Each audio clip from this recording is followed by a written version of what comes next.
Salve, salve, meus amigos! Muito bom dia, boa tarde, boa noite, seja lá qual for a hora que você está nos ouvindo ou nos vendo através do YouTube. Seja muito bem-vindo a mais um episódio do Bimorecast, o podcast da Bimor Suplementos.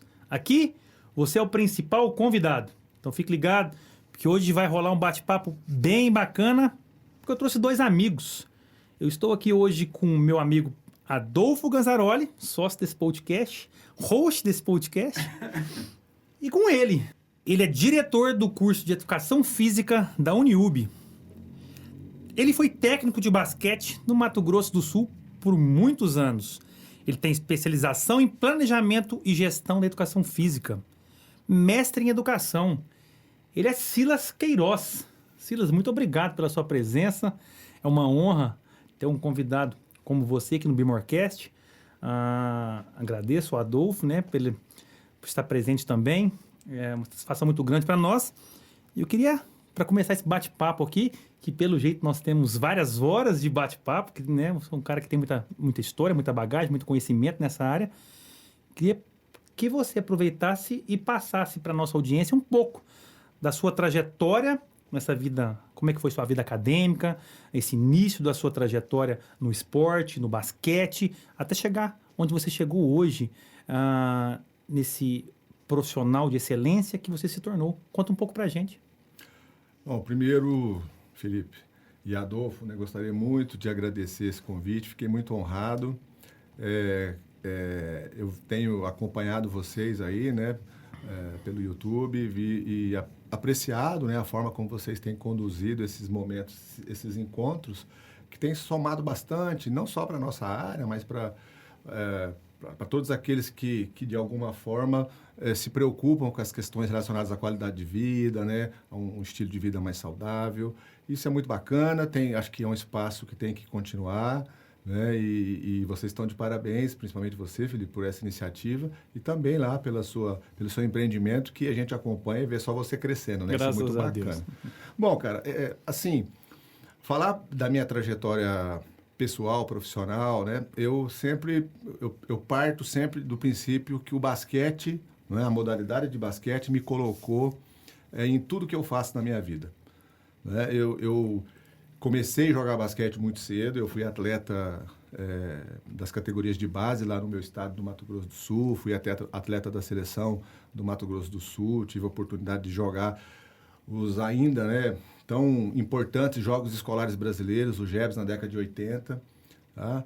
E o sonho de se tornar um atleta, ele acabou de alguma forma sendo adiado e depois até cancelado em função da minha entrada para fazer o curso de Educação Física, que não foi uma entrada direta também. Eu passei pela Universidade Federal do Mato Grosso do Sul, no curso de Agronomia, né? Lá na nossa cidade é uma tradição o curso de Engenharia Agronômica e eu tinha 3 irmãos engenheiros e acabei também fazendo um período, né, do curso de Educação de Agronomia. E depois, com as questões que eu ainda estava envolvido com jogos, sempre saindo para jogar no estado do Paraná, Santa Catarina, interior de São Paulo, eu acabei desistindo do curso de agronomia e migrando para o curso de educação física. E ao entrar então eu fui para o curso de educação física por conta do basquete. Eu fui para fazer educação física para virar professor técnico de basquete. Você já tinha essa ideia quando Sim, você entrou? Eu só fiz a educação física, né? Uhum. Nosso curso era um curso de licenciatura na época, mas abrangia todas as áreas e eu fui com essa expectativa de me tornar um profissional do basquete. Um professor, um técnico, um dirigente, né? Eu já tinha um envolvimento muito forte com essa área e acabei migrando para a educação física. Ao entrar no curso de educação física, eu tive a minha primeira oportunidade de emprego, né? Diferentemente de hoje, que a gente tem o CREF aí atuando, né, na questão da fiscalização da profissão, naquela época a gente não era uma profissão regulamentada, década de 90, início da década de 90, né? E eu já, cursando a educação física, fui ser técnico de basquete de uma escola particular. E ao ser técnico de basquete da escola particular, em função do trabalho que eu fiz com as crianças, né, eu me tornei o coordenador de esportes dessa escola. E lá eu fiquei durante 12 anos. Então, toda a minha vivência profissional, né, no campo profissional, ela está relacionada ao basquete. De coordenador de esportes dessa escola particular e eu fui diretor de esportes da Fundação Municipal por conta do basquete.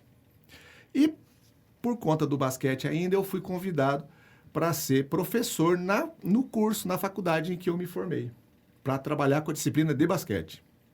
Então, veja como que o basquete está na minha vida de alguma forma muito, né, muito presente, muito forte. E tive muitas experiências, né, como atleta, como treinador, formei muitos garotos, até em nível de seleção brasileira, tive essa graça, né, de passar pela minha mão atletas que saíram para vários clubes do Brasil, a gente tem contato até hoje, né? E como treinador, fui campeão brasileiro, né, da primeira divisão, a gente ascendeu para especial, né? Na época a CBB fazia os campeonatos e a gente, na categoria juvenil, Mato Grosso do Sul foi campeão da primeira divisão e subiu para a divisão especial, que são os oito principais estados, né, brasileiros que na época disputavam essas competições. E aí tudo isso me levou a querer ter uma equipe profissional na minha cidade. E a gente chegou a montar uma equipe lá durante 2 anos, né, com o patrocínio da faculdade, que eu já trabalhava, com o patrocínio da prefeitura e com o patrocínio do colégio em que eu trabalhava também. Então, houve uma junção de esforços, né? E aí a gente teve a oportunidade também de apresentar um projeto para o governo do estado do Mato Grosso do Sul, né? Na época, o estado do Mato Grosso do Sul já tinha uma lei de incentivo, que é uma coisa importantíssima para se fomentar o desporto do nível de rendimento. E a gente, a partir dessa lei de incentivo, também conseguiu um recurso. E a gente manteve uma equipe lá, quase que nós ascendemos para a Liga Nacional. Na época era a CBB que realizava o Campeonato Nacional. A gente tinha as copas, chamava Copa Caixa Brasil em cada região. E a gente foi vice-campeão de uma Copa Caixa. Se tivesse sido campeão, estava lá disputando o Campeonato Nacional. Que ano que foi isso, Silas? 2001 e 2002. Essa lei de incentivo que tinha era a mesma que nós temos atualmente ou mudou? Não. Essa lei é específica do estado do Mato Grosso do Sul. Uhum. Já que você colocou essa questão, só para dizer para todo mundo aí, essas questões de lei de incentivo, elas iniciaram no país, né, primeiro com políticas mais regionais, mais estaduais. Então, Porto Alegre, São Paulo, Mato Grosso do Sul, o Pará. Então, alguns estados do Brasil, né, já incentivavam um pouco mais. Tinham essa possibilidade, e alguns municípios também, né, de tirar recurso ou do ICMS ou do IPTU, né, para o incentivo ao esporte. Eu fiz parte da comissão que elaborou a lei lá no Mato Grosso do Sul, em 1998. Foi o primeiro formato, né, que nós criamos um fundo de investimento esportivo lá no Mato Grosso. Depois é que a gente conseguiu tornar esse fundo já direto para a questão do ICMS, né, que tinha um percentual anual. Né? E existiam as linhas que você podia buscar o recurso, assim como existe hoje na lei federal, né? Você tem linhas de financiamento, então para o desporto escolar, para o desporto, para o paradesporto, para a questão do desporto de rendimento, para o desporto de participação, então você tinha várias possibilidades, né? E a gente entrou na linha do rendimento e conseguimos alavancar um bom recurso e manter uma equipe lá durante 2 anos. A partir daí, eu já estava trabalhando já estava no ensino superior, já tinha ingressado no ensino superior como professor de basquete e fui assumindo outras disciplinas. Apareceu a oportunidade aqui em Uberaba para trabalhar na Uniub. E eu vim para cá com esse desafio e logo que assumi a direção do curso, né, eu me envolvi muito mais com a área pedagógica, fui fazer meu mestrado na área de educação. Então aí já há 18 anos à frente, tive a oportunidade de ter o Adolfo como nosso aluno. Você também passou por lá. Por 2 períodos, isso. Por 2 períodos. E é uma satisfação muito grande o que a gente faz, então daria para a gente ficar falando aqui só sobre isso, né? Mas eu te entendo perfeitamente, porque eu falo que o futebol também foi responsável, né, por muita coisa que aconteceu na minha vida, né? O esporte em si vai nos abrindo portas e nós vamos conhecendo pessoas e as coisas vão acontecendo, tudo graças ao esporte.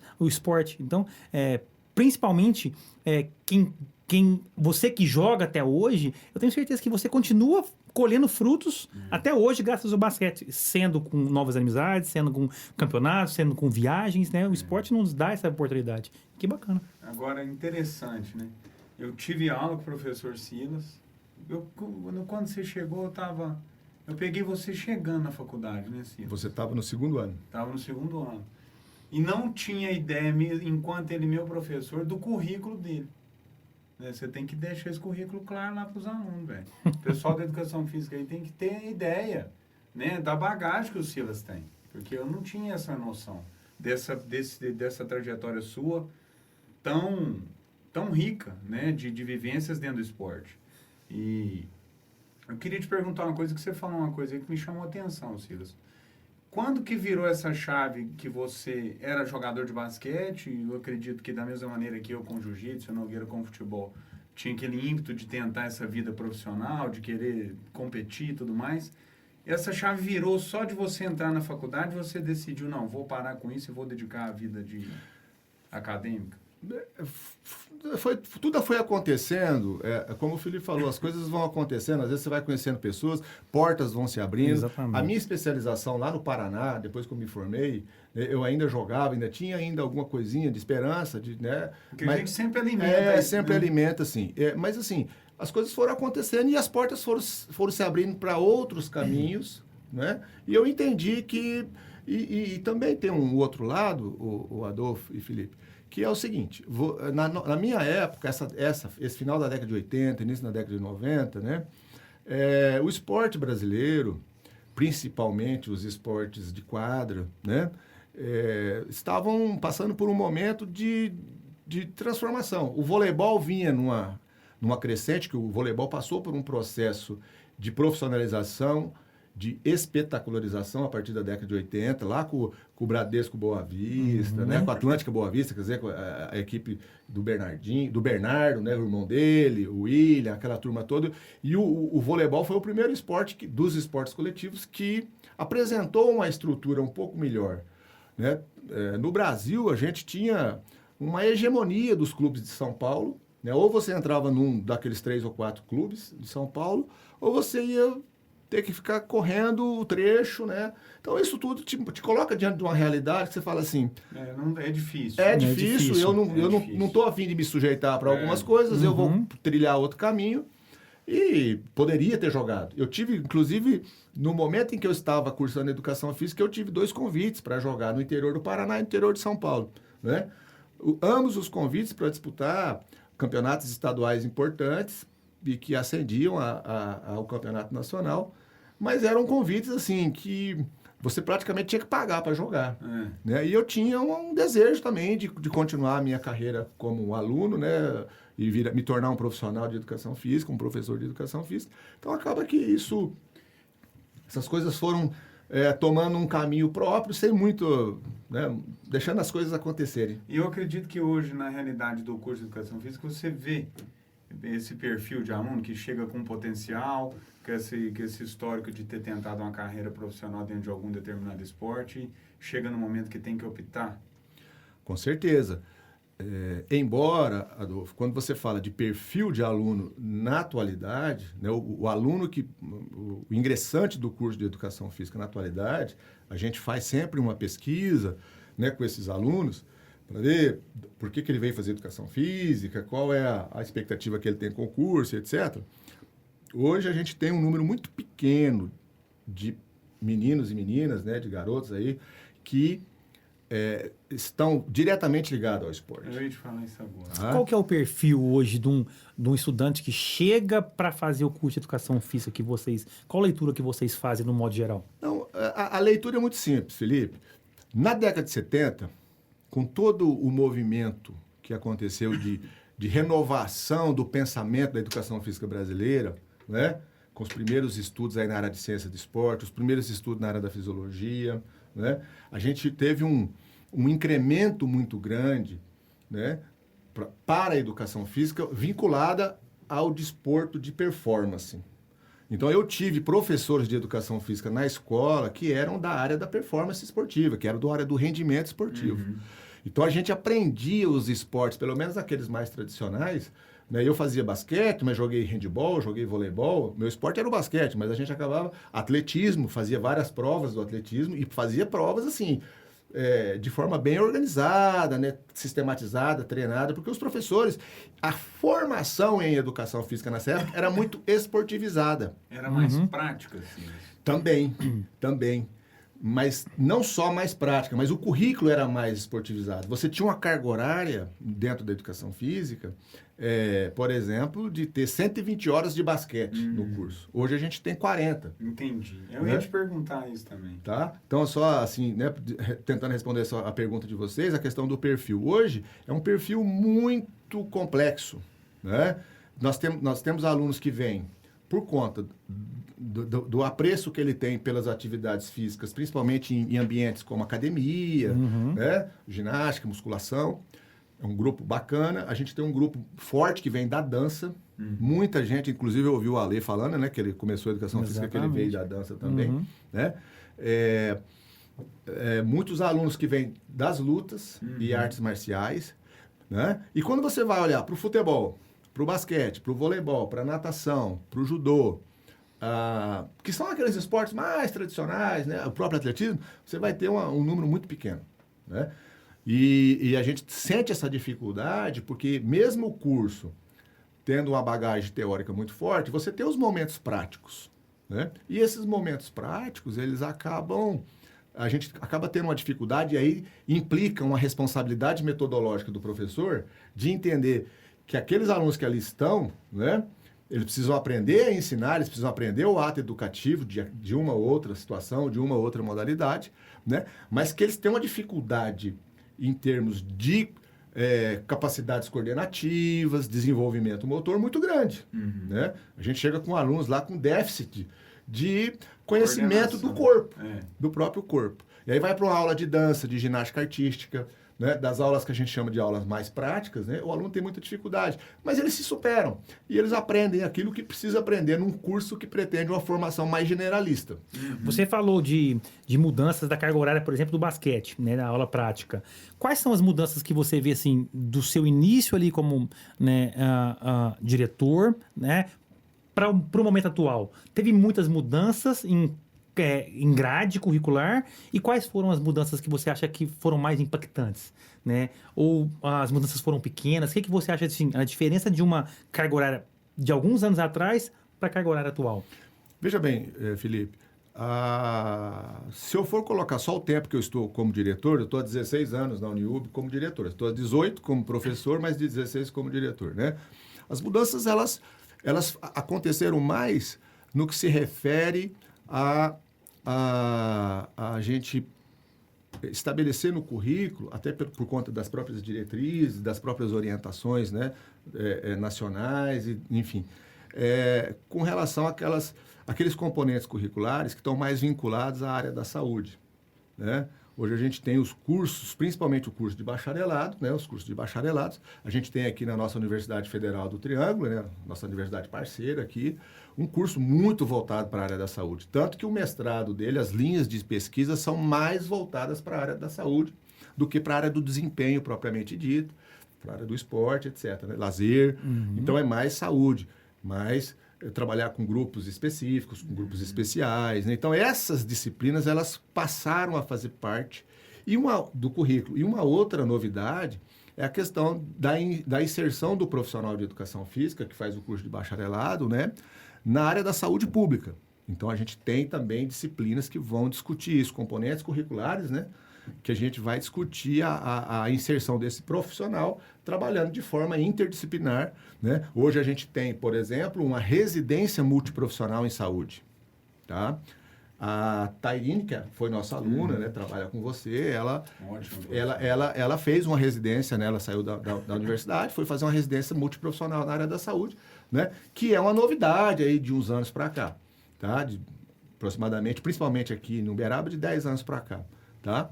Com todas aquelas mudanças que o próprio Ministério da Saúde vem tentando implementar, ou pelo menos vinha, né, tentando implementar, com relação às questões de prevenção e promoção de saúde. Né, no trabalho que existia com relação à estratégia da saúde da família, né, nos núcleos de apoio à saúde da família, né, nos postos que ficam mais nas comunidades mais periféricas, enfim. Então, essas mudanças foram as mais significativas, principalmente na área da saúde.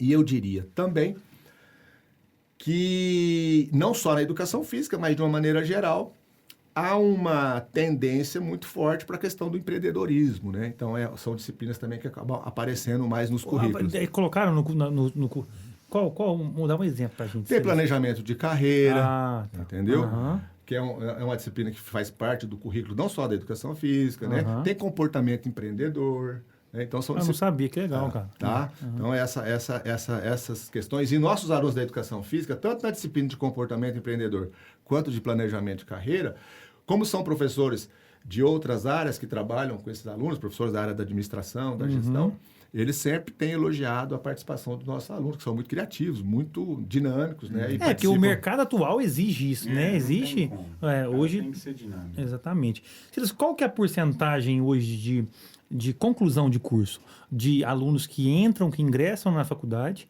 e terminam? Você tem esse número assim baseado? O que é? A gente tem uma média, né? A evasão geral da nossa universidade, ela é muito parecida com a evasão geral das universidades do Brasil e faculdades e centros universitários. É bom a gente sempre distinguir aqui, né? No Brasil, você estudou nos Estados Unidos, tem quase 2.000 universidades, né? No Brasil, a gente não chega a 200 universidades, né? Mas a gente tem mais de 2.000 instituições de ensino superior, que entra muito faculdades integradas, centros universitários, e compõe esse número. E a maioria está na iniciativa privada. Só para você ter uma ideia, a gente tem no Brasil hoje aproximadamente 600 cursos reconhecidos pelo MEC, né? Quando eu digo 600 cursos, eu estou falando de 600 instituições, porque você tem uma duplicidade aí, que tem instituição como a nossa que oferece o bacharelado e a licenciatura separadamente. Esse número, quando você soma o total, dá mais de 1.000. Ainda mais enquanto instituição, e uma grande parte na educação à distância, tá? Então, assim, a nossa evasão, Felipe, ela está na média aí de 6% a 10%, depende do período. Pós-pandemia ou durante a pandemia, a gente está vivendo um momento bastante atípico, né? A gente chegou a uma evasão de 30%, tá? Mas existe uma esperança, até mais um pouquinho. A gente tem uma esperança de que esse aluno que se afastou, que por conta da pandemia, muitas vezes, nosso aluno, a maioria dos nossos alunos são alunos do período noturno, são alunos trabalhadores, e eles possivelmente, né, possa ter havido aí algum problema de emprego, de família e tal, e eles vão priorizar outras coisas. A gente tem uma expectativa de um retorno de pelo menos 15%. Mas a média, né, de evasão, ela está nessa faixa de 10%. A média baixa, né? Assim, de evasão. Mas o que acontece? Aí você vai na conclusão do curso, né? Porque o aluno, a gente considera aquele aluno que evadiu, aquele aluno que não trancou, né? Então, aquele que está trancado, ele tem a possibilidade dele voltar. De retorno. Mas assim, a gente acompanha, né? Uma turma, um exemplo, uma turma que começa aí com 40 alunos, né? A gente tem, em média, formando 28 alunos. Legal. E o que você acha que faz, na maioria dos casos, Silas, o que você acha que faz o cara desistir? O cara não identifica... Tem três questões essenciais aí que a gente já levantou, né? Até porque o aluno, quando ele desiste, quando ele faz o trancamento, ou quando ele pede o abandono lá, ele registra o motivo, né, e tal. Muitos, né, uma boa parte desses alunos que acabam desistindo apresentam como motivo, né, a questão da não identificação com a área. Tá? Outra boa parte, evidentemente, é a questão financeira. Né? Essa é uma questão que... O cara cria uma ideia, por exemplo. Eu vejo isso acontecer. O cara, por exemplo, é um cara que pratica um determinado esporte, acha que a educação física vai ser só aquele esporte, chegar ali e se depara com um quadro, uma grade de aulas muito mais ampla e começa a questionar por que eu tenho que fazer isso, por que eu tenho que fazer aquilo, isso não vai... Assim, de fato, isso tem a ver sim, mas também tem a ver com o próprio perfil de quem entra.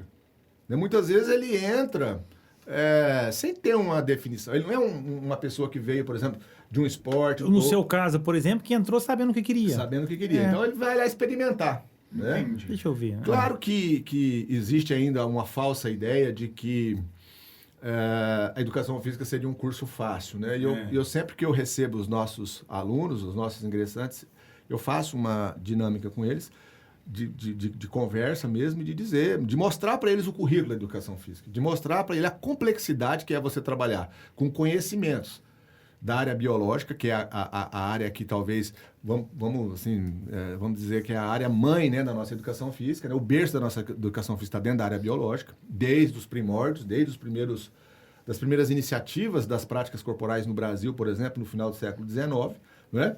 E aí, os primeiros cursos de educação física na década de 30 do século passado, né? A matriz principal era a matriz biológica. Então, a gente tem essa filiação com a matriz biológica, que é muito forte no curso. Se você pegar o percentual de carga horária hoje de um currículo, de qualquer curso de bacharelado, por exemplo, 60% é da área biológica.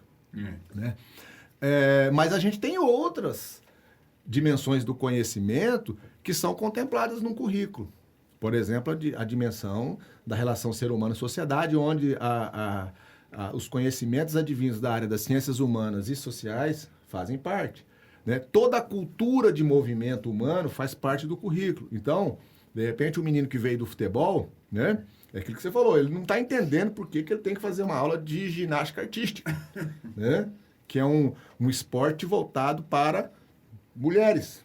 Né? Ou de ginástica rítmica, quer dizer, que é um esporte voltado para mulheres. Né?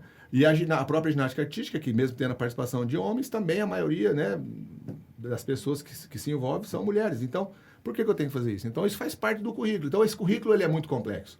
A dimensão técnico-instrumental, a dimensão científica, técnico-científica, né? Ele aprender a fazer um trabalho, aprender a escrever uma tese. Né? Então, tudo isso torna o curso muito complexo. Ele não, né, a gente tem uma vasta, eu diria assim, uma formação muito ampla, principalmente no que se refere à preocupação que a gente tem de atender as diretrizes quando a gente precisa formar um profissional generalista. Eu sempre digo uma coisa que eu aprendi isso já tem um tempo, eu sempre digo o seguinte, um bom generalista vai se tornar um excelente especialista.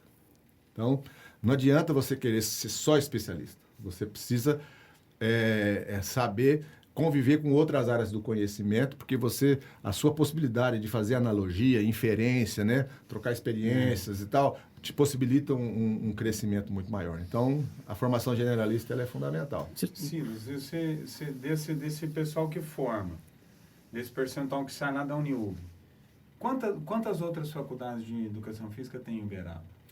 Hoje a gente tem, no presencial, totalmente presencial, apenas 3, né? Mas EAD nós estamos com, acho que quase 10 já. Pois é, e você tem uma noção, um levantamento de quantos profissionais se formam desse grupo todo de universidade? Os cursos presenciais não andam formando muito alunos, não. Tá? A gente forma na Uniub, considerando bacharelado e licenciatura, matutino e noturno, a gente está formando em média de 40 alunos. Né? Você tem o CESUB, Uniub, né? Agora a Unibrasília, né? O antigo CESUB, não acredito que não forma mais do que 20. A UFTM não forma mais do que 20, que é um curso só de bacharelado. Então, 80 e 100 profissionais aí. Já formou mais, né? Hoje a gente está formando. Esse público, uns 70%, 80% é de Uberaba? Nos cursos presenciais, o que acontece? Você pega o público da universidade, não posso falar por eles, mas eu tenho uma ideia, né? Claro. Porque eu tenho professores hoje no curso que formaram na UFTM, fizeram mestrado lá e estão trabalhando comigo hoje na universidade. Né? A gente fez uma renovação muito bacana no nosso corpo docente e no nosso projeto pedagógico e no nosso currículo. A atualização do nosso currículo ela é constante. Então, assim, eu acredito que no caso da UFTM, por exemplo, eles recebem muitos alunos de outras cidades, porque essas vagas são disputadas, né? São vagas advindas do Enem, né? Então vem menina aí do Brasil inteiro procurar esse curso. No caso da Uniub, a gente tem 70% dos alunos de Uberaba, 30% então, da região. Vamos fazer uma média de 50% dessa leva de 100 sai para o mercado de trabalho para tentar trabalhar em Uberaba. Você vê Uberaba como um campo para absorver a cada ano 50 novos profissionais? Eu vejo o seguinte, Adolfo, a gente acompanha os nossos egressos e o que a gente percebe é que o nível de empregabilidade ainda continua bom. Tá? O nível de empregabilidade ainda continua bom. Eu acredito que se a gente colocar aí de 100 que se formam em Uberaba, né? A gente tem uns 50 que sejam aqui de Uberaba, né? E muitos desses que vêm de fora também acabam ficando por aqui, acabam ficando por aqui. Eu acredito que a taxa de empregabilidade hoje, principalmente nos primeiros anos, ela gira em torno de 70%. Tá? Então, tem campo no ideal. Pelo que você fala, você gosta muito da grade curricular atual, né? Você acha que essa grade curricular atual, ela prepara 100% o aluno, né? O profissional para o mercado de trabalho atual? Ou tem alguma coisa que você acha assim que você deseja? Sei que não depende só de você, obviamente, mas que você... cara, seria legal se tivesse também certa coisa na grade curricular. Ela prepara para o mercado atual? Olha, qualquer curso de graduação, Felipe, eu tenho 2 filhos que estão terminando, 3 filhos, na verdade, né? Uma menina interrompeu os estudos porque ela foi para os Estados Unidos, mas os 2 meninos estão terminando os cursos de graduação em universidades públicas, cursos na área da engenharia. Né? Então, assim, eu tenho experiência com os meus filhos, eu tenho experiência na universidade, a minha esposa trabalha, né, em diferentes cursos, principalmente no curso de medicina da Universidade de Uberaba. Então, o que a gente sabe, né, e que isso não é novidade, é de que a graduação é um primeiro passo. Uhum. Tá? Eu não acredito que a grande maioria dos estudantes de todos os cursos, não só da educação física, saiam preparados. Pronto. Você pega, por exemplo, o menino que sai do curso de Direito, qual é o índice de aprovação na OAB? É bem baixo, né? Exatamente. Uhum. Então, essa maturidade profissional ela vai acontecer com o tempo. O que eu acredito que seja o grande diferencial para um curso de graduação? Tá? É essa preocupação em articular para os seus alunos tudo aquilo que deve ser o papel da universidade. Não só o ensino de graduação, mas o trabalho com a extensão, com a pesquisa e, de preferência, depois que ele possa fazer uma pós-graduação dentro da própria universidade. Então, esse tripé de ensino, pesquisa e extensão, ele contribui muito para a formação. Uhum. Né? A pesquisa trazendo, né, conhecimentos, uma base teórica robusta, conceitual, né, procedimentos que são importantes, preferência pesquisas mais aplicadas. A área de extensão, colocando esse menino em contato com a comunidade, com a prática, né? E o ensino, principalmente quando você trabalha com as disciplinas que envolvem as práticas curriculares, como o estágio, por exemplo, são oportunidades que o aluno tem, né, de melhorar a sua formação. Então, essa formação generalista que a gente sempre busca, né, deve contribuir significativamente para que ele, junto com essas outras esferas, né, do conhecimento que deve perpassar uma universidade. É por isso que nós somos universidade, né? Para ser reconhecido como universidade, a gente tem que desenvolver, né, essas 3 esferas.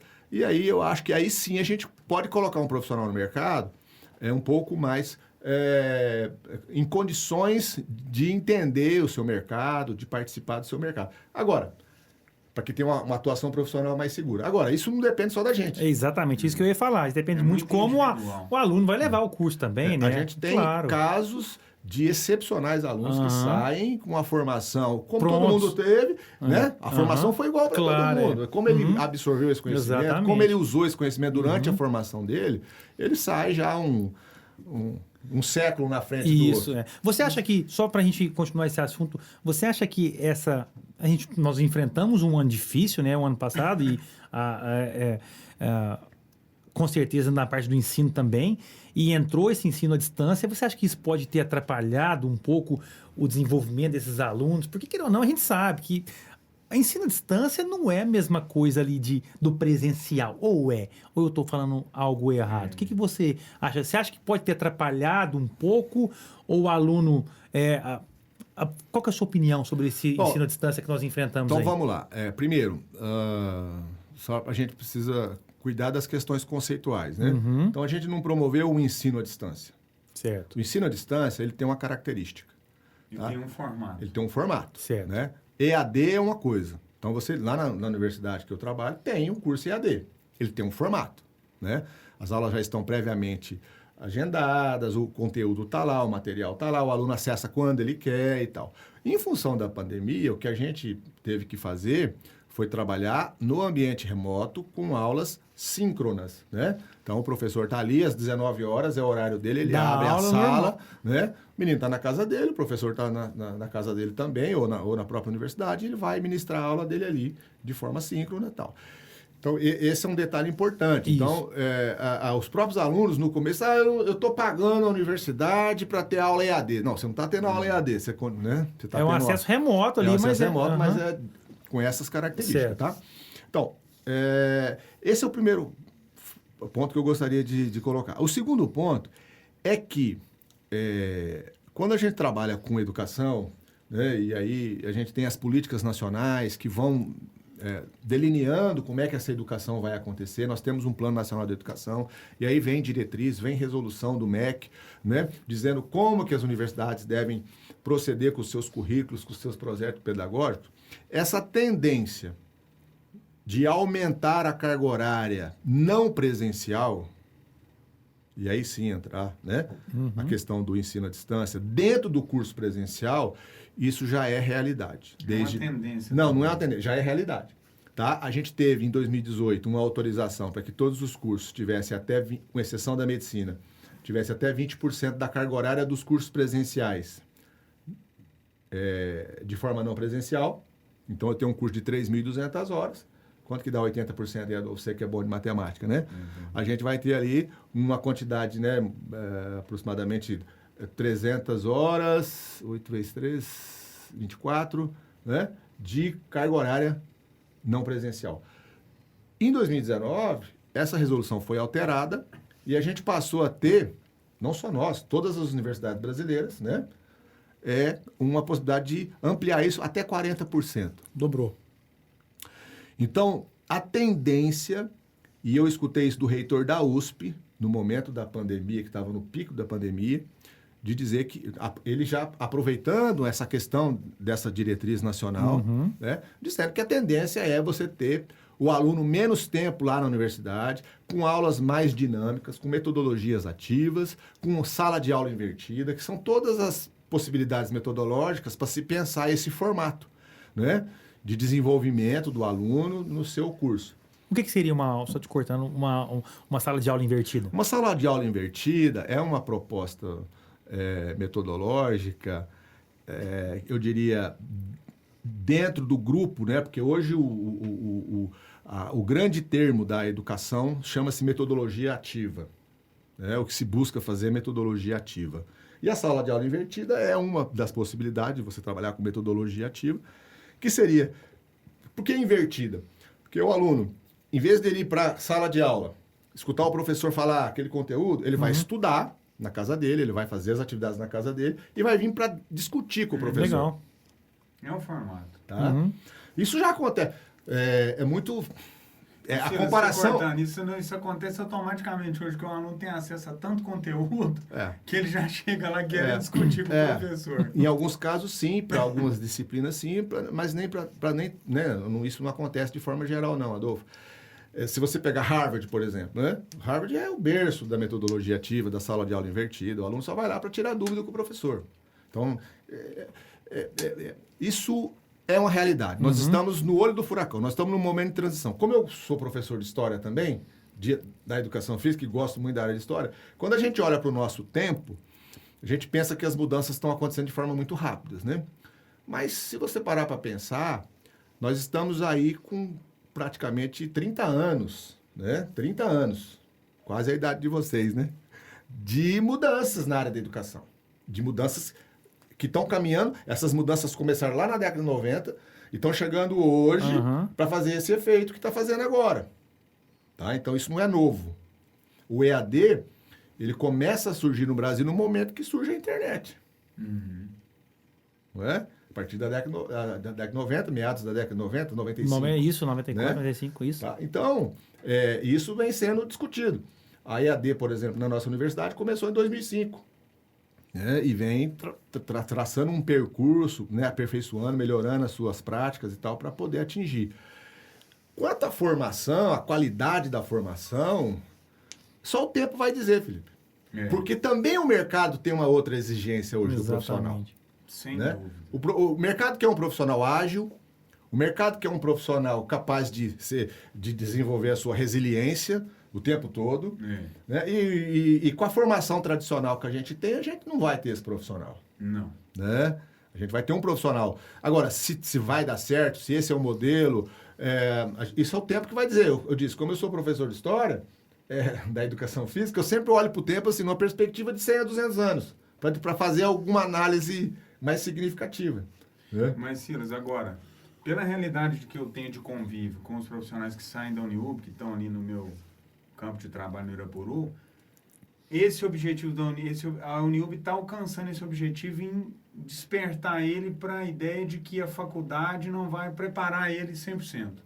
Eu fiz uma enquetezinha com os meus professores e estagiários e todos eles foram unânimes em citar que a faculdade vai me direcionar, mas é a minha história na prática, tanto no estágio como depois exercendo, que vai me colocar aonde eu preciso estar dentro do mercado de trabalho. Então, a Uniub está sendo bem sucedida nisso. Essa consciência, ele precisa ter, a única consciência que ele precisa ter é que essa formação que ele tem na graduação precisa ser uma formação sólida. Isso. Principalmente no que se refere à questão da base teórica que vai fundamentar o seu trabalho em qualquer área que ele for trabalhar. Se ele for para a área da musculação, se ele for para a área do esporte de rendimento, para a área da saúde, né, para a área do lazer, ele tem que ter um respaldo teórico. É o que eu falo, por exemplo, nas minhas aulas de pedagogia do esporte, né? É outra disciplina que eu trabalho com meus alunos. Para que você precisa ter uma disciplina dessa no curso? Para que se algum dia você for trabalhar com ensino, com atividade de ensino do esporte, você precisa ter uma base teórica que fundamenta a sua atividade. Né? Não é só pegar a bolinha, o saco de bola, colocar nas costas e ir para a quadra e repetir experiências que até podem ser experiências exitosas, né? Práticas exitosas que ele aprendeu quando ele jogou e tal, ele acaba transferindo um pouco. Mas ele precisa fundamentar isso, porque em algum momento ele vai ser cobrado disso. Um exemplo que eu dou, na verdade, eu, por exemplo, tenho 16, 17 anos de experiência profissional, futebol, na prática, né, a gente viu muita coisa, mas se você me colocar, por exemplo, para passar algo para uma criança, por exemplo, eu não tenho ideia do que eu faço, porque é um negócio totalmente diferente. Mas aí eu vou te falar um ponto aqui, nesse assunto que nós estamos agora. Você falou aí que no perfil de alunos que ingressam na educação física, hoje tem um pessoal muito grande da luta. Me corrija se eu estiver errado, o conselho ainda não fiscaliza a luta. A pessoa que é faixa preta de uma modalidade, o CREF permite ele dar aula sem ser formado em educação física. O CREF, não o CREF, né, mas o Conselho Federal de Educação Física, né, quando a profissão foi regulamentada lá em 1998, eles estabeleceram, né, que todo aquele profissional que já tivesse o direito adquirido, ou seja, já estivesse atuando como nessas áreas, né, ele poderia continuar atuando desde que ele tenha o reconhecimento profissional através daquele curso, né, que eles têm um curso de curta duração, né, para transformar esse profissional, entre aspas, né, no que eles chamavam de, a palavra me fugiu, provisionado. Né, o provisionado. Tá? Então, isso existe. As demandas judiciais, não só para as lutas, para de dança, né, para a área, o tênis, por exemplo. Né? O futebol tem uma lei própria. Né? O futebol, ninguém vai lá tirar um técnico de futebol. Você não vai ter um profissional do CREF, lá de São Paulo, e lá no estádio do Morumbi, tirar o Rogério Ceni, porque ele não é professor de educação física. Essa é a pergunta que eu gostaria de fazer, que a gente estava citando antes Deixa eu terminar isso aqui, porque é importante, Silas. Então, para dizer, o CREF hoje, se ele chegar, por exemplo, lá na FIT Irapuru, ele vai exigir dos professores de luta que eles sejam formados ou tenham provisionado. Isso. Pois é, hoje eu liguei para um professor de luta antigo, mestre, faixa vermelha lá no Rio de Janeiro, e ele me contando o panorama da luta lá no Rio, e o que ele me disse? Que o nível do jiu-jitsu lá no Rio de Janeiro melhorou demais, nível de intelectual dos praticantes, porque a maioria dos professores hoje são formados em educação física. Mas é uma tendência natural. Então esse cara está buscando, a capacitação. Ele já percebeu que ele precisa do embasamento teórico também. Também. Mas eu queria te perguntar, Silas, exatamente essa discussão eu sempre tenho com alguns amigos próximos. Na sua opinião, você acha que hoje, nós demos o exemplo do treinador de futebol, pode ser do basquete, para ele ser treinador de uma equipe profissional, você acha que ele deve ter a formação acadêmica? Olha, eu poderia responder isso de forma politicamente correta e dizer para você que sim, tá? Mas não é como eu penso. Eu tenho um posicionamento contrário a regulamentação da nossa profissão por vários motivos. Eu sou daqueles que fez parte lá atrás do movimento contrário à regulamentação da profissão. E eu vou explicar por quê. A nossa área, ela demora um pouquinho para explicar, mas nós vamos Fique lá. à vontade, fique 100% A à nossa vontade. área, ela, desde o início, né, a gente sempre teve uma tendência muito pedagógica. Até porque o grande mercado de trabalho da nossa área era a escola. Sempre foi. Até a década de 90, né? O cara fazia educação física para dar Pra aula na escola. Por isso que existiam os cursos de licenciatura. Porque a licenciatura, ela é a habilitação que ele tem, a autorização que ele tem, a licença que ele tem para dar aula, né, na escola com o componente curricular de educação física. Né? Aquele componente que faz parte da organização curricular do projeto pedagógico das escolas. Então, esse é o licenciado. Né? Então, a nossa área ela tem essa herança pedagógica, mesmo que a matriz teórica principal dela seja da área biológica, que a gente tem uma afiliação muito próxima à medicina. Né? Tanto que as primeiras cadeiras mais importantes dos cursos de educação física, lá na década de 30, 40, eram ocupadas por médicos. Né? As aulas práticas podiam ser qualquer instrutor, inclusive militares. Então, essa é a contribuição dos militares na nossa área. E a área médica com conhecimento científico. Embora que tenha sido um conhecimento fundamentado na medicina higienista, eugenista e tal, mas isso é outro assunto para uma outra hora. O que acontece? Com o advento, né, da nossa... do nosso país, né, de alguma forma, a partir da década de 70, principalmente por conta, né, de 2 episódios. A gente ter sido campeão mundial em 1970 de futebol, já com uma proximidade à ciência, né, com os treinamentos físicos, etc. Já houve uma evolução naquele sentido, né? E também o fato da gente estar sob a égide de um governo militar que tinha como prerrogativa, né, trabalhar muito a questão do nacionalismo, e aí eles acreditavam muito na força do esporte, né, para tornar o país uma potência mundial. Por isso que as escolas na década de 80 eram chamadas de celeiros de atletas. Né? Então essa discussão, ela permeou o campo da formação e da atuação do profissional de educação física até chegar na década de 70, 80, quando houve uma revolução por conta do advento das chamadas ciências do esporte. Entende? As chamadas ciências do esporte vieram para contribuir de uma forma significativa e foram, né, envidados esforços, construção de laboratórios de fisiologia do esforço, né, programas, né, dos órgãos federativos no sentido de promover seleção e detecção de talentos. Isso tudo aconteceu na década de 80, 90. A própria criação dos Jogos Escolares Brasileiros lá na década de 70 foi uma invenção para atender essa demanda, para tirar os melhores, né? A diferença. Na minha época, os Jogos Brasileiros escolares era a seleção do estado que ia. Hoje a escola campeã do município, ela joga a fase regional, joga a fase estadual. Se ela ganhar o estadual, aquela escola de Uberaba ali, vamos pegar o Corina, né? Colégio Estadual Corina. Se ele ganhar o futebol aqui, ganhar o regional e ganhar o estadual, ele vai jogar o brasileiro. É a escola que vai. Aí esses, né? Enfim, essa discussão ela permeou e ganhou força no debate acadêmico. Porque aí começaram as produções científicas, a produção do conhecimento começa ali no final da década de 70. Por quê? Porque é onde começam os primeiros cursos de pós-graduação no Brasil de nível de mestrado e doutorado. E muitos dos nossos professores aqui, que não conseguiam fazer o mestrado ou doutorado aqui, iam para onde? Para o exterior. Alemanha, Estados Unidos, Inglaterra, França, Portugal. Então a gente teve uma... E aí a influência, ela vem... Por exemplo, quem foi para a área da educação teve a influência da área da educação. Quem foi para a área da fisiologia, da ciência do esporte, teve a área... E a coisa cresceu e o debate cresceu.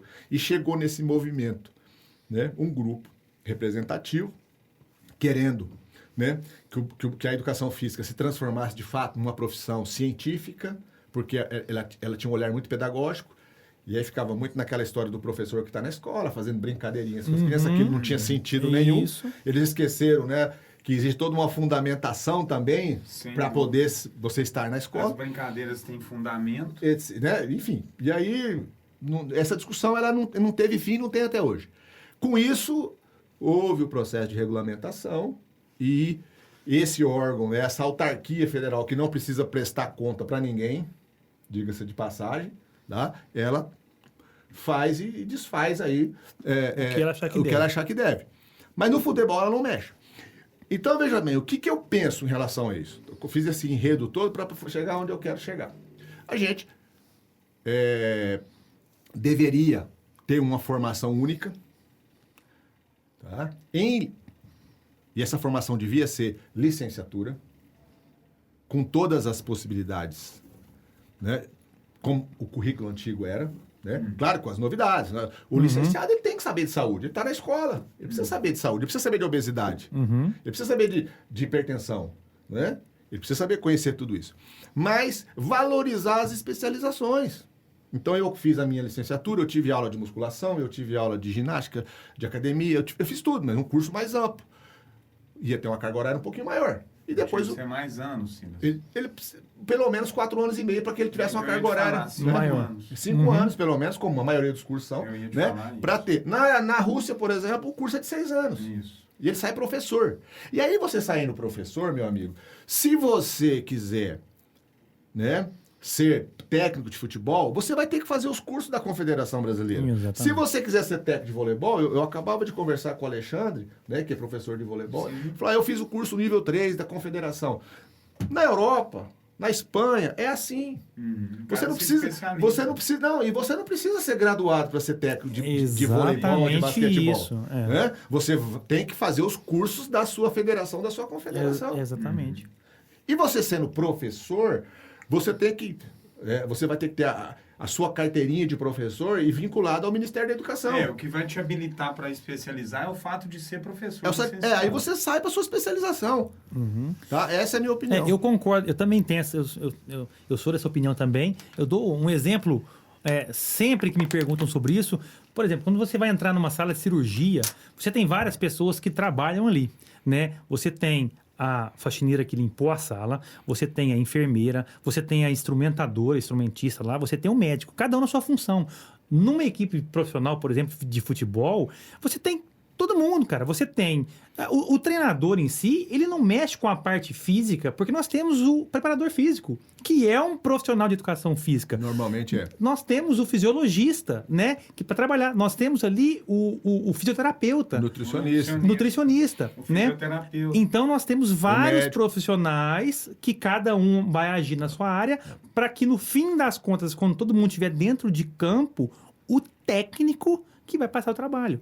Então, ele tem, na minha opinião, ele tem sim que ter o certificado, né, do esporte, da confederação, que seja, porque ele é o técnico, ele não vai passar um treinamento físico. Tanto é que né, quem praticou esporte de alto rendimento sabe que nos dias de treinamento físico, o técnico nem aparece, ele nem vai lá. Quem vai é o educador físico, é o preparador físico, é o fisiologista e assim por diante.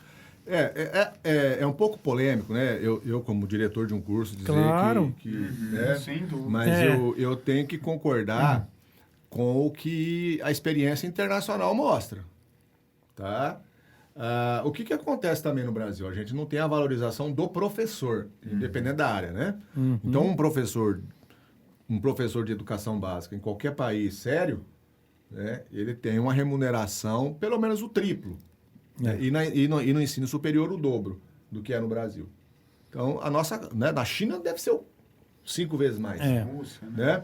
Então, assim, precisa entender isso, né? Essa é uma preocupação que a gente precisa... Esse é um debate, esse é um tema que precisa trazer à tona, né? Não podemos ficar... Claro! Né? E seria muito bom que a gente tivesse possibilidades, né, de ter cursos tecnólogos, né? Curso de 2 anos, curso de graduação, mas de 2 anos, voltados, por exemplo, só para musculação. Exatamente. Né? O cara vai ser professor, vai ser instrutor de musculação. E o conselho ele vai estudar se ele tá ali. Ele vai estudar 2 anos aquilo. Isso. Né? Ele tem uma base teórica que vai sustentar ele na área biológica. Mas dentro do questionário que eu fiz, Silas, lá com os meninos, o que eles me falaram? Essa galera que está comigo lá, que está na musculação, que está no fitness, o que eles falaram? Eu coloquei assim... O que você acha que deveria a faculdade ter te estimulado mais, te agregado mais? Cinésio, fisiologia, anatomia, metodologia de treinamento esportivo. são disciplinas direcionadas para a prática. Mas, por exemplo, nos Estados Unidos, eu estudei lá, eu falo com mais propriedade, lá os 2 primeiros anos são matérias básicas e só após os 2 anos iniciais que você deve escolher o seu curso. Então, você entra na faculdade, você monta a sua grade, os 2 primeiros anos você é obrigado a fazer as matérias básicas, você, né, ajusta de acordo com você que você quer, após o segundo ano que você escolhe. E, por exemplo, nessa área, né, ela tem cinesiologia, kinesiology, né, que foi o que eu fiz, lá tem physical education, que é educação física, fisiologia, então são vários cursos que você pode ser especialista. A partir do terceiro ano. A partir do terceiro ano. Hoje, é até bom você ter colocado isso, Felipe, porque hoje a nossa resolução atual, né, a diretriz nacional dos cursos de educação física, as diretrizes curriculares nacionais, ela estabelece o seguinte, a partir de 2018 isso, tá? Os cursos têm até 2 anos para a implementação dos seus currículos dessa nova diretriz. O que ela estabelece? Mais ou menos isso que você está colocando. O aluno entra, só que já, né, com a especificidade de ele entrar para fazer educação física. Ele não entra para fazer licenciatura nem bacharelado, ele entra para fazer educação física. Então, o meu aluno que vai entrar em 2022 agora, no primeiro semestre, ele vai entrar para fazer educação física. Ele vai fazer 2 anos de um núcleo comum. Ao término de 2 anos, ele tem a possibilidade dele escolher. Claro que nós vamos estabelecer alguns critérios, né? Alguns pré-requisitos para a escolha, para ele ir fazer licenciatura ou bacharelado. Tá? Então, essa é uma mudança significativa que houve no currículo. Então, isso aí vai mexer bastante, né? Vai. No perfil do profissional.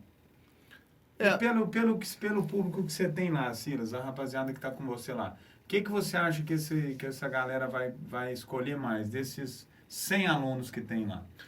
Mais licenciatura ou mais bacharelado? Não. A gente tem um histórico, né? Desde 2010, quando a gente passou a ofertar o curso de bacharelado no período noturno também, né? Um histórico do seguinte, comparativamente. Então, se eu tenho uma entrada de 100 alunos, o curso era anual, né? Então, a gente tinha uma entrada maior porque era anual, agora é semestral.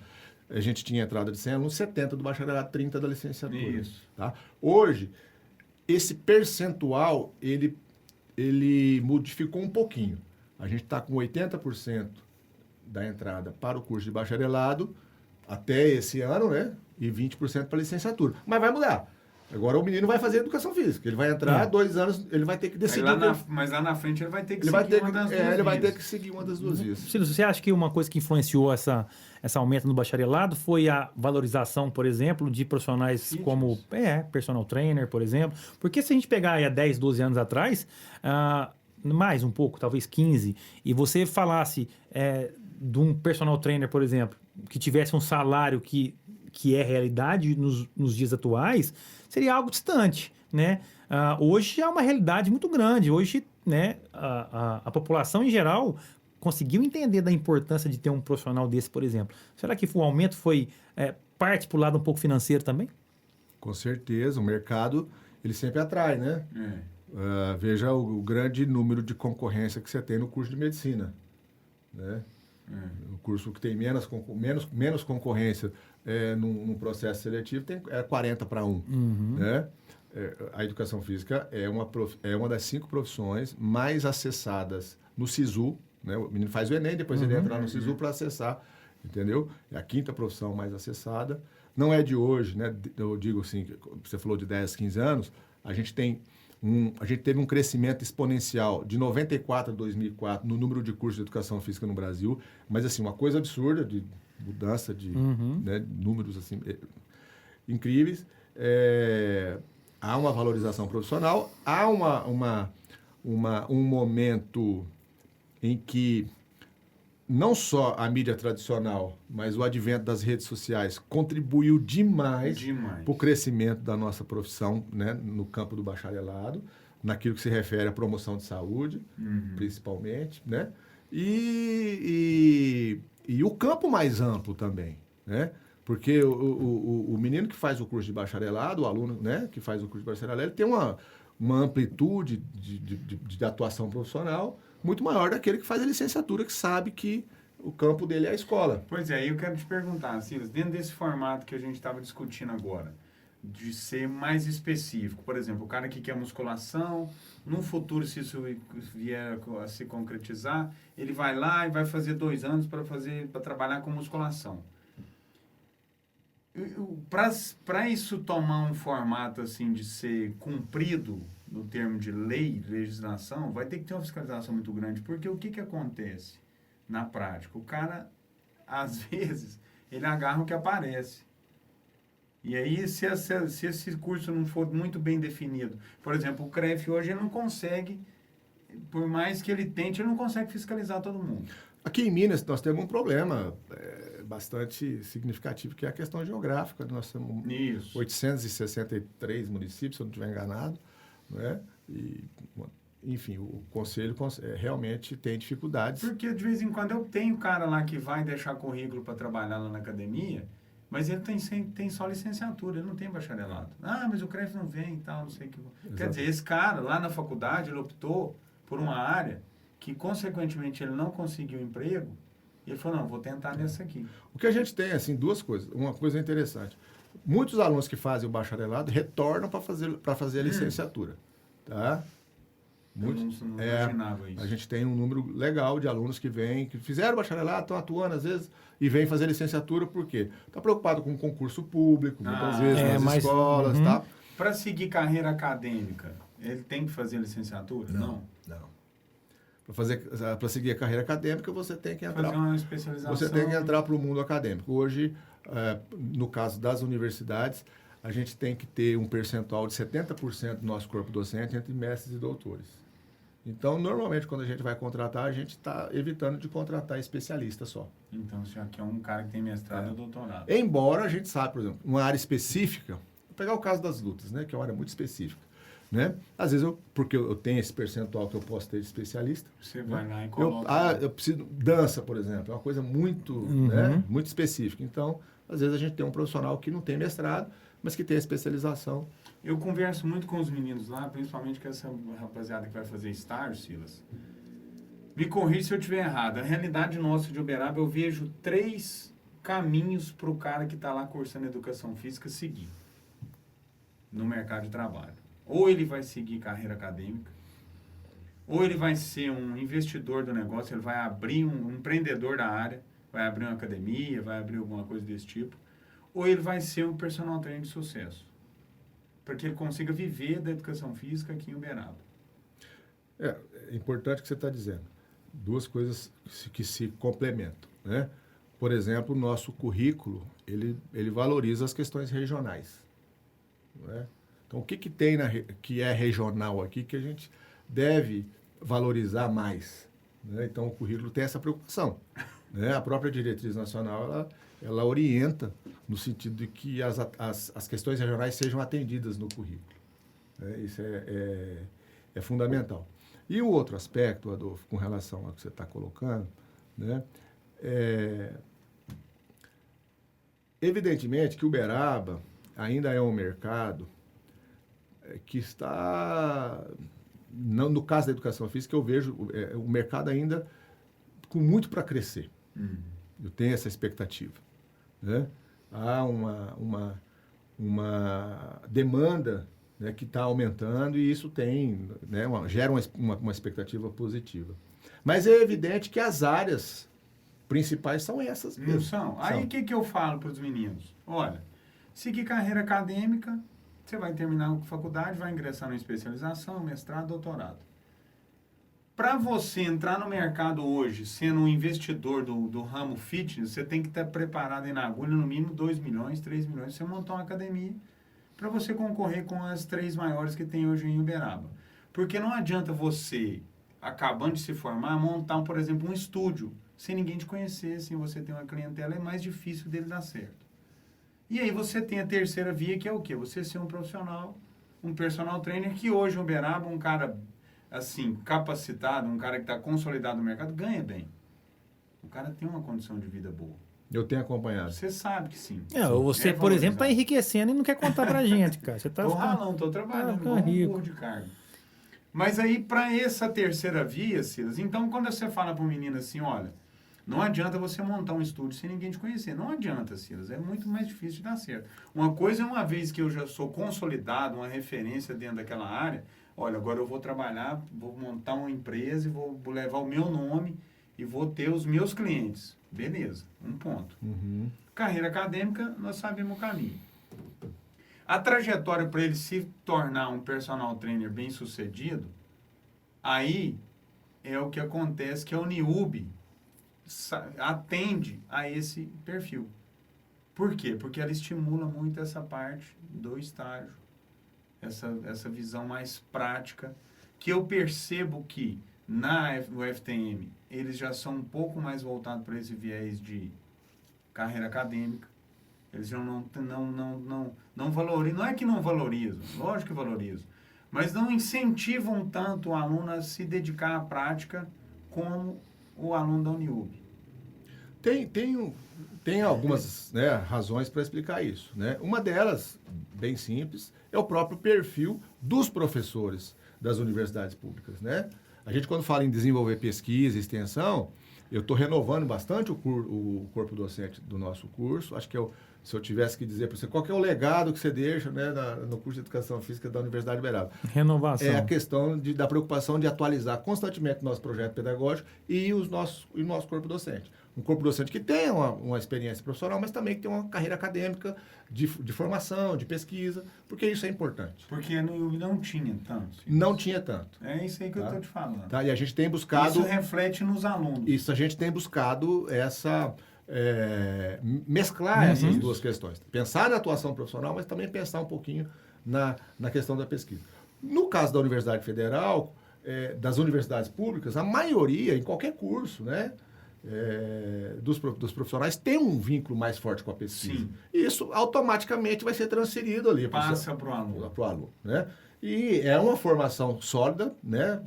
E aí cada um vai buscar seu espaço da maneira que ele entender. E é um campo que hoje, por exemplo, você acabou de me falar que hoje você já não contrata só um especialista. Você quer um cara que tem um mestrado, um doutorado. Eu não disse bem isso, mas... Não, assim, de uma maneira geral, o cara que tem só uma especialização hoje, para ele deixar um currículo em qualquer universidade, ele já vai concorrer com um número muito maior de pessoas que têm mestrado e doutorado. As últimas contratações que nós fizemos, todos pelo menos com título de mestre. As últimas 4 contratações. Isso. Então, por exemplo... Inclusive o Alessandro foi uma aquisição que nós fizemos importante lá. Isso, um ótimo profissional. Então, Silas, o campo para esse menino que quer seguir uma carreira acadêmica também não é fácil. Não. Ele a porta é bem estreita. Mas normalmente, quem vai para quem está na universidade pública e que vai para a carreira acadêmica, ele já está pensando num concurso público. Tá? E o Brasil ainda tem muito a crescer também nessa Mas área. olha para você ver como é que é interessante, né? Agora eu recebi recentemente um aluno lá, acadêmico da FTM, que foi me deixar um currículo lá. E eu conheço ele, foi meu aluno de luta e tal. E ele falou para mim, olha, eu estou estudando para um concurso, mas de polícia militar. Eu falei, mas você vai sair da sua área? Não, porque eu não estou interessado em ficar. Mas espera aí, você fez o curso, você fez uma especialização, você fez um mestrado, você vai abandonar a área para ser policial militar? Não tem nada a ver com aquilo que você sonhou, que você dedicou aí. Quantos anos no mínimo aí, Silas? 4 de faculdade, mais 3? No mínimo 6, 8 anos da vida dele. Eu falei, não, você quer uma oportunidade que eu não vou te arrumar, não tem como eu te ceder uma vaga de emprego aqui, eu sabendo que você quer um trampolim para abandonar a empresa futuramente.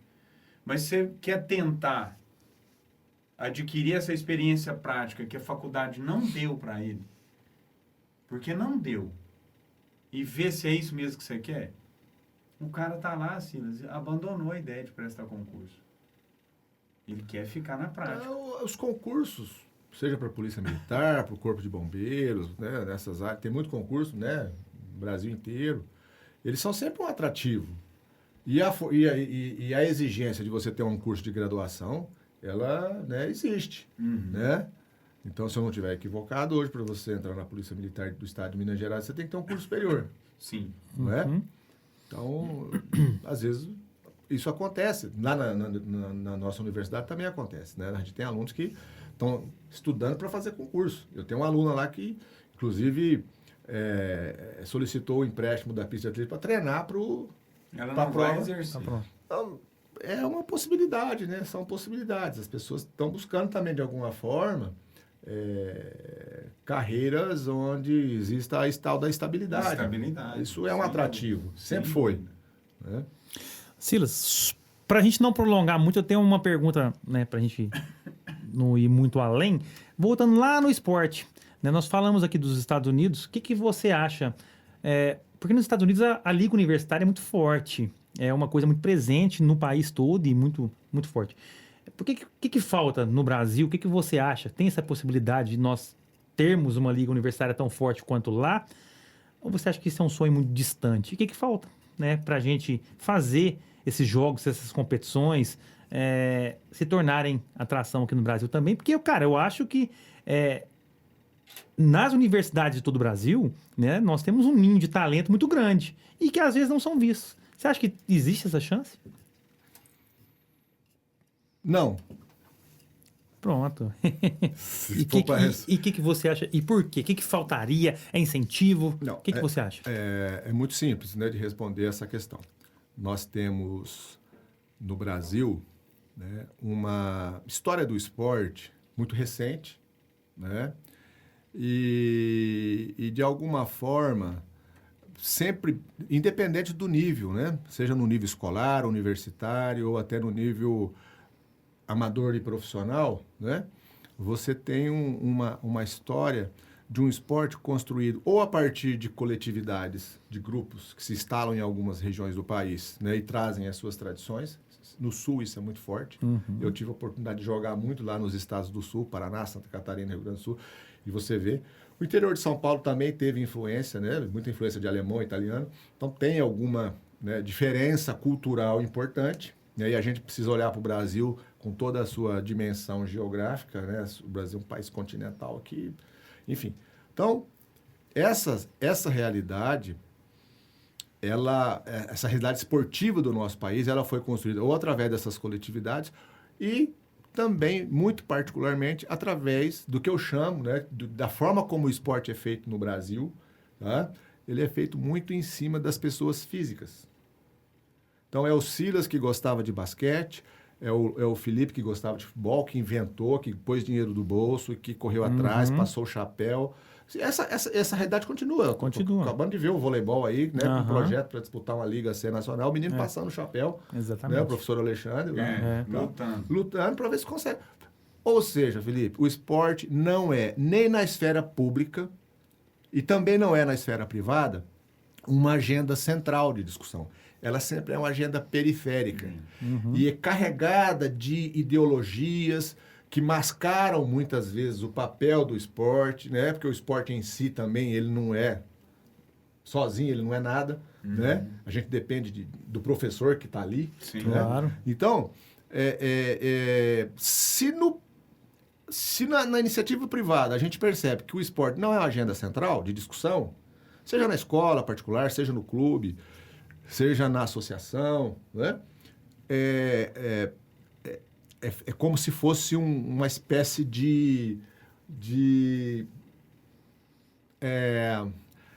fetiche mesmo, dizer, aqui tem um esporte e tal, mas, né, em formato de lazer ou qualquer coisa nesse sentido. Então, essa realidade que você coloca, né, dos Estados Unidos, isso em qualquer nível de escolaridade, até chegar no profissional, isso é porque existe uma cultura de colocar o esporte como uma agenda central. Tá? E principalmente lá, na iniciativa privada. Né? E isso é passado de geração em geração. Aqui são pequenos grupos, pequenas coletividades que às vezes se destacam num ou outro esporte. Você vai no Rio Grande do Sul, por exemplo, no Sojipa, é um clube muito forte no judô, por exemplo, nas ginásticas, né? Por quê? Porque tem uma coletividade lá que vem passando de geração em geração, né? Um dia vai acabar se continuar desse jeito, tá? Você tem no Brasil 3 clubes formadores, o Sojipa é um deles, o Minas Tênis é outro, né? E o nosso Pinheiros em São Paulo. O Praia agora vem com uma tendência bacana, né? O Praia Clube de Uberlândia com uma tendência bacana também de ser um clube formador, tá? Ou seja, enquanto o esporte for agenda periférica, tanto no setor privado quanto no setor público, esquece qualquer possibilidade da gente, né? A gente consegue ser uma potência até em alguns esportes e tal, por conta da mercadorização desse esporte, né? É o lado profissional mesmo. Aham. Quem vai para o lado profissional consegue e vai, lógico, aí vai ter igualdade de condições. Temos caso aí de vários atletas brasileiros que, né, por pertencerem a famílias aí que tinham condição de mandar esse menino para fora, para os Estados Unidos e tal, e vai para lá, depois volta a ser medalhista aqui no Brasil. Com certeza. Né?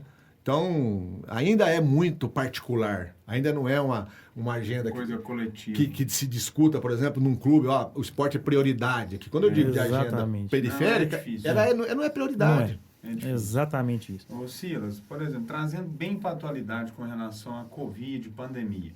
A gente que está ali na realidade, lidando com pessoas que estão buscando se cuidarem, o meu público ali da FIT Irapuru mudou completamente. Desde maio que as academias abriram, mais de 50% das matrículas são de pessoas que nunca entraram numa sala de musculação. E se deram conta de que precisam de mudar o estilo de vida. Você acredita que isso pode refletir no conteúdo agora que vai ser ministrado para esse pessoal que está na faculdade? Você acha que a pandemia pode chegar num ponto de mudar um pouco o direcionamento do que vai ser passado para essa... A pandemia, ela veio para ficar, né? Em todas as áreas, né? Ela está mostrando algumas coisas a partir da realidade que a gente viveu aí durante esses 2 anos, que a gente vem vivendo, né? Ela vai transformar, vai mudar muita coisa. E talvez, coincidentemente ou não, no momento em que as coisas estão mudando mesmo, né? Não tivesse acontecido a pandemia, as mudanças estariam acontecendo. Porque nós estamos num processo de transição tecnológica, informacional, de conhecimento, né? De valores, etc. Eu acho que a gente teve no Brasil, a gente teve um período aí em que eu sou muito otimista, a gente cresceu muito em várias áreas, inclusive na ciência, na educação, né? Podemos colocar aí 30 anos de crescimento, com todas as dificuldades, com todos os problemas, né? Mas a gente vinha com um horizonte, marchando, pensando no horizonte. Eu acho que a gente teve uma interrupção importante em função de vários aspectos econômicos, políticos, culturais e também essa questão de saúde pública, mas a gente vai retomar, né? E com certeza com mudanças importantes. Né? Acho que a pandemia vai ser ela vai ser pauta de alguma discussão. Com certeza. Isso... E aí vem dos órgãos superiores, né? Você pensa aí, por exemplo, no Ministério. É que hoje a nossa política nacional está muito complicada, né? Você não consegue achar agenda, espaço para discutir questões que são urgentes de discussão. A gente tem um problema econômico em função da própria pandemia. Claro. Né? A gente tem um problema de saúde pública, né? Que ainda temos gente, infelizmente, né? Perdendo entes queridos aí com a situação da Covid. Né? Então, isso tudo abalou. O país meio que parou para algumas coisas. Né? Então, mas a gente vai retomar, sim, com certeza. Eu acredito que ficou claro agora uma outra pandemia que existia, muita gente não tinha aberto os olhos para ela, que é a pandemia da obesidade e do sedentarismo. O pessoal andava muito descuidado com isso. E agora eu acho que vendo esse crescimento dessa procura por melhorar a saúde e a qualidade de vida, eu acho que vai ter muita gente que vai interessar em investir nessa área. Isso, né? Tem que ser, em primeiro lugar, né? Isso é histórico, como ele colocou a questão do esporte nos Estados Unidos. Isso primeiro tem que ser uma política de Estado. Né? Não é uma política do governo A ou B ou C, tem que ser uma política de Estado. É a preocupação com a saúde da população. Se você falou da obesidade, se você pegar os índices de obesidade no Brasil, não é uma área que eu estudo não, mas né, observando aí o que os colegas estudam, enfim, a grande maioria da população que é obesa está em qual classe social? Classe média baixa. Né? Classe C, D e E. Problemas nutricionais, né, forma de alimentação, cultura, estilo de vida, etc, etc, etc. Então, é um problema de saúde pública. É um problema de saúde pública. Tá? Porque o camarada que está na classe B e A, ele vai poder pagar a sua academia, ele tem um tempo para ir lá. Não, é isso. Com certeza. Eu ia te falar isso agora. Tem um tempo. Na época da faculdade, a gente tinha as UBS, né? Que a gente ia fazer estágio lá. Aquela intervenção que o acadêmico tinha ali na realidade daquela pessoa que não tem condição de ir para uma academia. E é esse pessoal que está obeso também, né, Silas? Muito. Não só obeso, hipertenso, diabético, e por aí vai. Né? Então, assim, precisa retomar isso. Precisa retomar. O Brasil não pode parar, não. É isso aí. Nós não vamos prolongar mais, não, que o Leandrão está com fome ali já, porque ele se deixar aqui, a gente fica umas 4 horas, cara, batendo Já papo. foi quase 2. E Leandrão tá fazendo dieta, né? Treinando, né? Tá na hora de ele marmitar. Tá mudando esse estilo de Mas é vida. isso. Silas, eu queria te agradecer, cara. Queria uma simples lembrancinha aqui do Bimorcast. Ó. Uma caneca para você tomar um cafezinho lá à tarde, E... Bacana, eu fico muito agradecido. Muito obrigado, cara, por você, por você ter organizado o seu tempo para vir aqui. Trouxe muita qualidade, cara, muito conhecimento. É um prazer enorme pra gente. E agora que você já sabe o caminho, cara, as portas estão sempre abertas para você. A gente tentar fazer isso mais vezes, de trazer mais convidados, fazer debates. Nosso intuito agora é fazer algumas gravações ao vivo, com interação da nossa audiência. Então, assim, Que bacana. muito obrigado pela sua presença.